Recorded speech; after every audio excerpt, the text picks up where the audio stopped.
Pane Ježišu, prosím ťa, nenechaj ma nikdy samého, lebo keď som sám, tak mám strach, že opäť padnem do toho istého hriechu.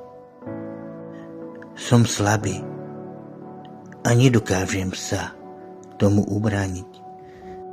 Stále padám a padám, lenže Ty, Pane, ma znova dvíhaš.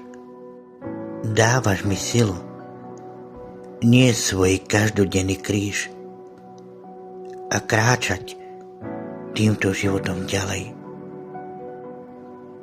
Ty veľmi dobre vieš, že som hriešný a dokonale poznáš každý jeden môj hriech, každú jednu moju chybu.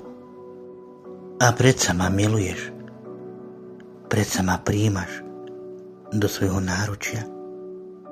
Ďakujem Ti, Pane, za všetko, čo pre mňa robíš.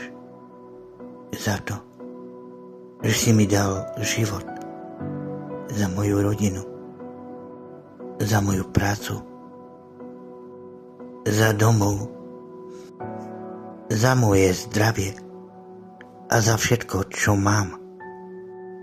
Bez Teba v tomto živote by som bol úplne stratený.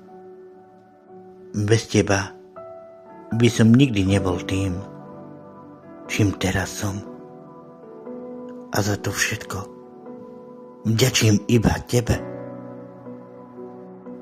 a nikomu inému, žiadnemu človeku, iba Tebe, môj Pane. Lebo Ty dávaš každému to, čo potrebuje pre svoju dušu, čo potrebuje pre svoj život.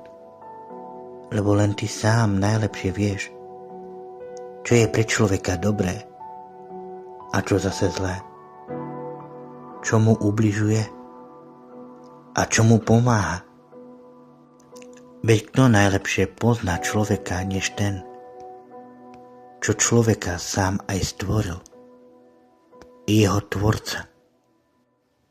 A to si Ty, môj Pane.